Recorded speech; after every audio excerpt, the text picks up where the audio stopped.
Creta और mileage दोनों अलग अलग चीजें हैं। इनको एक साथ मिला के बात नहीं कर सकते। हेडलैम्प जो है मेरे को अपग्रेड करवाने पड़े क्योंकि उनका जो थ्रो था वो थोड़ा ठीक नहीं आ रहा था। एक दो बार जैसे आपको इमरजेंसी ब्रेकिंग करनी भी पड़े, मेरे साथ हुआ है। तो जितना मैं सोच के चल रहा था गाड़ी वहां तक रुकी थी। Yeah, came through flexing cause they know I got the sauce. Got the presence on me, I can't ever take it off. That's why I came country boy stepping. Yeah, I'm country boy stepping. Country boy stepping. Yeah, I'm country boy stepping. Yeah, they can't get like me. Rockin' boots and white tee. Designer on my cuff link, something like a movie. Country boy stepping. Hello and Ram Ram to all my YouTube family. तो दोस्तों आज मैं आप लोगों के लिए लेके आ चुका हूं भाई हुंडई की क्रेटा गाड़ी, और ये हमारे पास रहने वाली है बेस वेरिएंट पेट्रोल के अंदर। आज हम बात करने वाले हैं क्रेटा के बारे में, क्या इसमें भाई गाड़ी में आपको प्रोज मिलती है, क्या कॉन्स मिलती है, क्या गाड़ी की माइलेज रहती है। और अगर आप भी प्लान कर रहे हैं 2026 में क्रेटा बेस वेरिएंट लेने का पेट्रोल के अंदर, तो आपको इस वीडियो से काफी हेल्प मिलने वाली है। तो भाई वीडियो स्टार्ट करते हैं, और सबसे पहले मैं बुलाता हूँ जो गाड़ी के ओनर है मिस्टर गौरव को। तो भाई गौरव भाई आ गए हैं अपना कीमती वक्त हमें देने के लिए। तो ऑलवेज भाई सबसे पहले तो मैं ये जानना चाहूंगा कि आपने कितने बजट में ये गाड़ी ऑन रोड एक्चुअली आपको पड़ी है, क्या बजट रेंज थी आपकी? देखो, मेरे को जो अपना रेंज में लेके चल रहा था वो 12 साढ़े 12 तक मैं सोच के चल रहा था कि मेरे को इतने में गाड़ी लेनी है।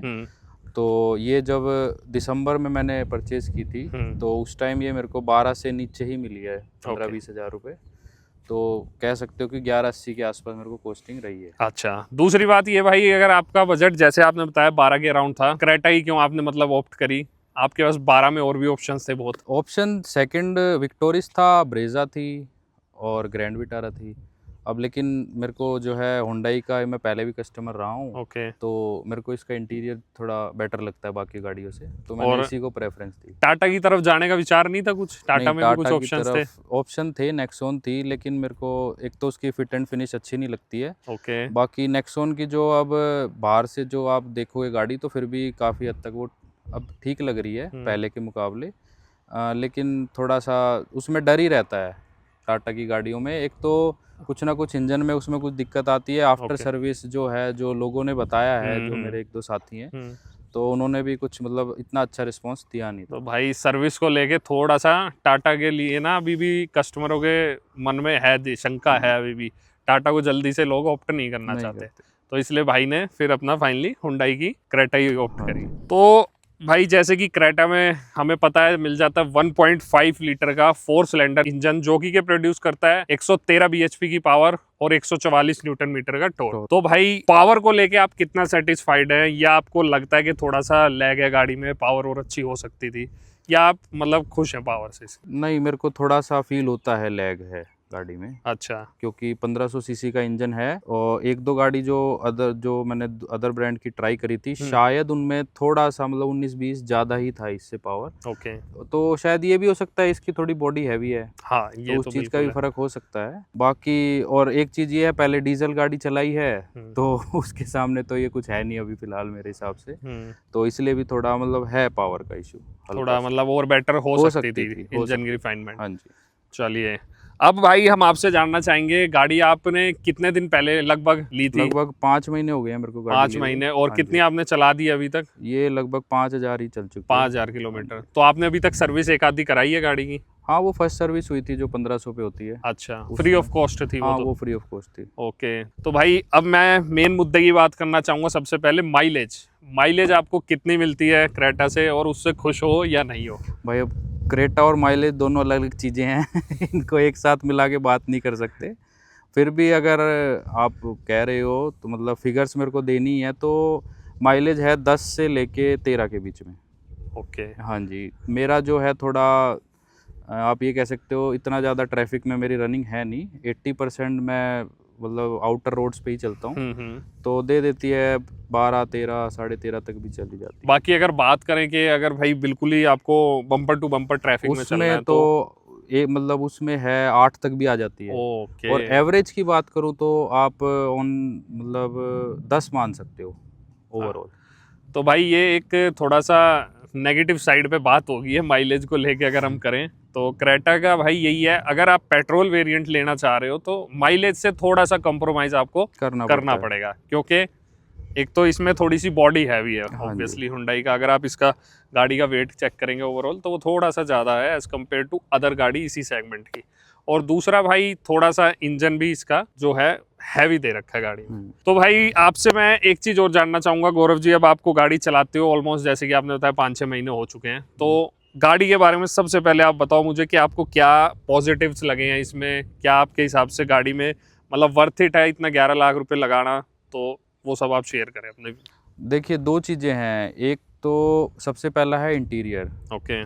तो इंटीरियर के हिसाब से मैं यही कहूँगा कि ये गाड़ी वर्थ इट है। चाहे आप बेस मॉडल लीजिए, चाहे आप टॉप एंड वेरिएंट लीजिए, ये बिल्कुल वर्थ इट है। हाँ, ये हो सकता है कि जो बेस मॉडल है और जो उसके बाद 2-3 अपर वेरिएंट हैं, वो शायद आपको वर्थ ना लगे जब आप गाड़ी चेकआउट करेंगे जाके। ओके। क्योंकि जो इसके बाद 2-3 वेरिएंट है उनमें पैसों के हिसाब से उतने ज़्यादा फीचर्स नहीं है। तो वो जो है, वो जो चीज़ें मिसिंग हैं वो आप आफ्टर मार्केट करवा सकते हो। ओके। और दूसरी चीज़ है जो इसका, जैसे आप लुक की बात करें तो मेरे हिसाब से जो मेरे को लग रहा था कि बाकी गाड़ियों में थोड़ा अलग स्टैंड करती है, तो इसीलिए मैंने इसको चूज़ किया था। ओके। अब बात करते हैं गाड़ी में, जैसे आपने चलाई है कैसी गाड़ी की आपको हैंडलिंग लगती है, क्या ब्रेकिंग, क्या आपका एक्सपीरियंस रहा? क्योंकि अभी मैंने रिसेंटली एक गाड़ी का भाई टोयोटा की अर्बन क्रूज़र हाई राइडर का मैंने एक ओनरशिप रिव्यू करा था, तो उसमें मुझे पता चला कि गाड़ी में ब्रेक्स को लेके थोड़ी सी दिक्कत उनको आ रही थी। कभी कभी उनको ऐसा फील होता था कि गाड़ी में ब्रेक्स तो पुश कर रहे हो लेकिन वो गाड़ी मतलब रुक नहीं रही है, ब्रेक्स एक्चुअली अप्लाई नहीं हो रहे हैं। तो ऐसी कोई दिक्कत क्रेटा में तो नहीं आ रही है? नहीं, अभी तक तो ऐसा कुछ हुआ नहीं है, बल्कि मैं ये कहूँगा इसमें बेस मॉडल से ही आपको चारों जो है डिस्क मिलते हैं। ओके। तो 1-2 बार जैसे आपको इमरजेंसी ब्रेकिंग करनी भी पड़े, मेरे साथ हुआ है। तो जितना मैं सोच के चल रहा था गाड़ी वहां तक रुकेगी, उससे पहले ही रुक गई थी। मतलब अच्छा एक्सपीरियंस है बिल्कुल ब्रेकिंग अच्छा को था, लेके। बिल्कुल अच्छा। ओके। और सस्पेंशन वगैरह गाड़ी का कैसा है? सस्पेंशन आप कह सकते हो एवरेज है, हल्का सा स्टिफर साइड है। स्टिफर सॉफ्टर होना चाहिए था हाँ, थोड़ा हो सा। सकता था, हल्का, ज़्यादा नहीं कह सकता, हल्का सा स्टिफर साइड ही है लेकिन। बाकी बात करें ड्राइविंग एक्सपीरियंस की, तो जो रोड विजिबिलिटी है वो बिल्कुल जैसी होनी चाहिए वैसी ही है, कोई दिक्कत नहीं आती है। और बेस मॉडल से ही जो है हाइट एडजस्टेबल सीट हमें ऑफ़र की गई है, तो जो थोड़ी बहुत कमी होती है वो उससे एडजस्ट हो जाती है। हाँ, एक मैं चीज़ कहूँगा, जो ड्राइवर सीट है जो हमारी, वो उसमें जब आप थोड़ा लंबे रास्ते कहीं जाते हो तो हल्का सा डिस्कम्फर्ट फील होता है। ओके। हाँ, तो शायद मेरे को लग रहा है कि आफ्टर मार्केट जो है सीट कवर और थोड़ा कुशनिंग के लिए कुछ सोचना पड़ेगा। तो भाई ये मेरे जितने और भाई क्रेटा अगर कोई चला रहे हैं ना, तो आप लोग भी शेयर करना कमेंट सेक्शन में, बताना कि ये दिक्कत आपको भी फील हो रही है या नहीं हो रही, तो भाई की थोड़ी सी हेल्प हो पाएगी। अगर हो रही है तो आपने किस तरह से उसको रिजोल्व करा है, सीट कवर डलने से ये रिजोल्व हो पा रही है नहीं, तो ये चीज़ भी आप मेरे साथ शेयर करना यार। और जैसा मैं इंटीरियर की बात कर ही रहा हूँ, इंटीरियर में बाकी जो कंफर्ट लेवल की बात है रियर सीट्स के लिए, वो भी काफ़ी ठीक है, मतलब स्पेस की कोई दिक्कत नहीं आती। अगर 3 एडल्ट भी बैठे हों तो इतना ज़्यादा कोई इशू है नहीं। तो मतलब आपने गाड़ी ड्राइव करी है, पीछे 3 लोग बैठ के लॉन्ग ड्राइव पे? बिल्कुल करी। तो रियर सीट का कंफर्ट अच्छा है? हाँ गाड़ी जी, का कोई इतनी ज़्यादा इशू है नहीं। ओके। और इसके अलावा जो हमारा बूट स्पेस है वो भी 400+ लीटर्स का है, तो उसमें भी जो है सामान रखते हुए इतना ज़्यादा कोई इशू है नहीं, काफ़ी सामान उसमें आ जाता है। बिल्कुल भाई, क्रेटा का बूट तो जो है वाकई में ही काफ़ी ज़्यादा है, और मतलब मुझे नहीं लगता कि लगेज रखने में अगर 5 जने भी कहीं जा रहे हैं तो इसमें कोई दिक्कत किसी तरह की आने वाली नहीं। बाकी मैं यहाँ आपसे भाई एक और चीज़ जानना चाहूँगा, गाड़ी के एसी का कैसा रिस्पॉन्स है? बात करें एसी की, तो अब जैसे पता है दिल्ली में इतनी ज़्यादा गर्मी है, तो कोई इशू आया नहीं अभी तक। अगर 5 लोग भी गाड़ी में हैं तो काफ़ी ज़्यादा कूलिंग एसी कर रहा है। अच्छा, मतलब आपको ऐसा कभी फील नहीं हुआ कि एसी ट्रिप मार रहा है या कूलिंग कम है? ऐसा कोई इशू नहीं आया। तो भाई एसी भी मतलब गाड़ी का काफ़ी अच्छा है। तो दोस्तों आई थिंक आप भाई और कुछ पॉजिटिव बताना चाहेंगे वैसे, या सब कवर हो गया आपके ऊपर? बाकी अगर इंजन नॉइस की बात करेंगे हम, तो जब गाड़ी स्टार्ट है और अगर आपके शीशे जो है नीचे नहीं है तो आपको पता नहीं चलता है कि गाड़ी स्टार्ट है। ओके। हाँ, तो इंजन नॉइस भी बिल्कुल भी ना के ही बराबर है। ना के बराबर है। हाँ जी। तो आई थिंक भाई पॉजिटिव्स हमने गाड़ी की सारी ऑलमोस्ट जो भाई को लगा के शेयर करने वाली हैं वो सब कर लिया है। अब बात करते हैं गाड़ी की नेगेटिव्स के बारे में, क्योंकि भाई ऐसा हो नहीं सकता कोई भी गाड़ी कंप्लीटली आपको हर चीज़ का मतलब मज़ा दे दे, कुछ ना कुछ नेगेटिव ज़रूर होगी, और ओनर से अच्छा कोई नहीं बता सकता। तो भाई अब आप अपना कुछ गाड़ी का जो आपको लगा कि नेगेटिव्स हैं वो आप शेयर करें। नेगेटिव्स के बारे में बात करें, जैसे मैंने आपको बताया भी है, जो थोड़ा डिस्कम्फर्ट जो मैंने आपको ड्राइवर सीट के लिए बताया, वो तो इशू थोड़ा है ही। नेक्स्ट अगर मैं बात करूं वो है हेडलैम्प्स। हेडलैम्प्स जो है मेरे को अपग्रेड करवाने पड़े, क्योंकि उनका जो थ्रो था वो थोड़ा ठीक नहीं आ रहा था। चाहे अब उसमें ये कह सकते हो कि भाई वो हेलोजन थे। अच्छा, तो बेस वेरिएंट में आई थिंक हेलोजन ही आता है इसमें। तो इसमें मैंने जो है एलईडी जो है अपग्रेड करा दी हैं। उसके बाद बिल्कुल परफेक्ट थ्रो आ रहा है। तो भाई ये चीज़ें तो मैंने काफ़ी गाड़ियों में देख लिया है, स्पेशली बेस वेरिएंट में ना, मतलब हेलोजन भी दे रखी हैं, तो हेडलाइट का थ्रो लोग बाग कह रहे हैं कि पुअर है। तो थोड़ा सा मतलब हेलोजन में ही या तो इंटेंसिटी बढ़ा दे कंपनी, वो तो खैर सारी टेस्टिंग होती है यार, बट एक भाई ने ड्रॉबैक बताया तो उस पर ही हम अपना व्यू रख रहे हैं। और भाई आपको क्या नेगेटिव लगा इस गाड़ी में? जो शायद सबसे बड़ा नेगेटिव है वो ये है कि इसका जो स्टीयरिंग है वो काफ़ी ज़्यादा सॉफ्ट है, लाइटर साइड पे है। हाँ जी, बिल्कुल लाइटर साइड है। जब आप हाई स्पीड पे क्रूज कर रहे होते हो तो थोड़ा सा जो है स्टीयरिंग आपको हार्ड चाहिए होता है। बिल्कुल। उस टाइम मतलब थोड़ा कॉन्फिडेंस कम आता है हाई स्पीड पे गाड़ी में। अच्छा, तो ये सबसे मेजर ड्रॉबैक मेरे को बस इसका सबसे ज़्यादा यही लगता है। मतलब ज़्यादा जैसे कि सस्पेंशन आप बता रहे थे कि वो हाँ, थोड़ा वो सा तो स्टीफ है ही, थोड़ा हार्ड सा। है, हाँ जी, तो स्टीयरिंग उतना ही लाइट दे रखा है। हाँ जी, बिल्कुल। तो भाई ये भी एक अच्छा भाई ने पॉइंट डिस्कस करा है कि स्टीयरिंग वाकई में काफी लाइट है क्रेटा का, और वही मतलब हाई स्पीड में थोड़ा सा हाँ कॉन्फिडेंस जो है वो नहीं देता हाँ, है। वो जैसे 120 से ऊपर आप गाड़ी चला रहे हो तो थोड़ा सा है कि भाई बिल्कुल ही सॉफ्ट हो जाता है स्टीयरिंग। तो हार्ड होना चाहिए थोड़ा, हाँ, बिल्कुल। थोड़ा हार्ड होना चाहिए। बाकी जो है, मैं अगर आप कोई भी मेरा साथी बेस मॉडल अगर प्लान कर रहा है तो मैं एक चीज़ और छोटी सी शेयर करना चाहूँगा। बताइए भाई। देखिए, इसमें काफ़ी चीज़ें मिसिंग होती है गाड़ी में। तो जो मैंने सोचा था, मैंने भी ये सोचा था कि भाई मैं आफ्टर मार्केट वो उनको मैं जो है इंस्टॉल करा लूँगा, तो काफ़ी हद तक जो है सेविंग भी हो जाएगी और जो मेरी ज़रूरत है वो पूरी भी हो जाएगी। लेकिन थोड़ा सा मेरे को लगा कि भाई थोड़ा ध्यान से ही काम करवाना चाहिए। ऐसा मैंने मतलब क्या हुआ आपके साथ? मैंने जो है अपनी गाड़ी करोल बाग से जो फेमस है निक्कू कार डेकोर करके है, उनसे ही करवाई थी।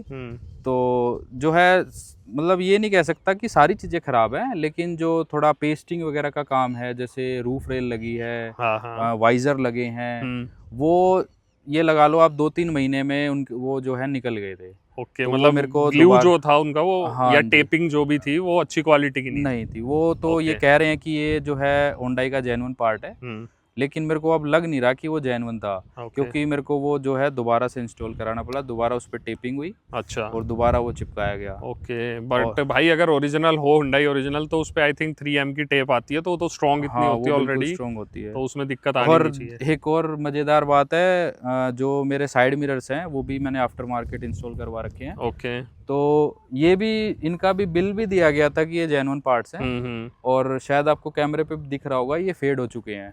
भाई एक्चुअली मेरे को मतलब यहाँ कलर डिफरेंस दिख रहा है, ये हल्का सा ऑफ वाइट हो चुका है। हाँ, जो इसका कवर है ऊपर का, और गाड़ी का कलर जो है वो डिफरेंट है, तो मतलब ये भी थोड़ा भाई जैसे बता रहे हैं एक डिफरेंस है गाड़ी। हाँ, ये भी इशू आया है।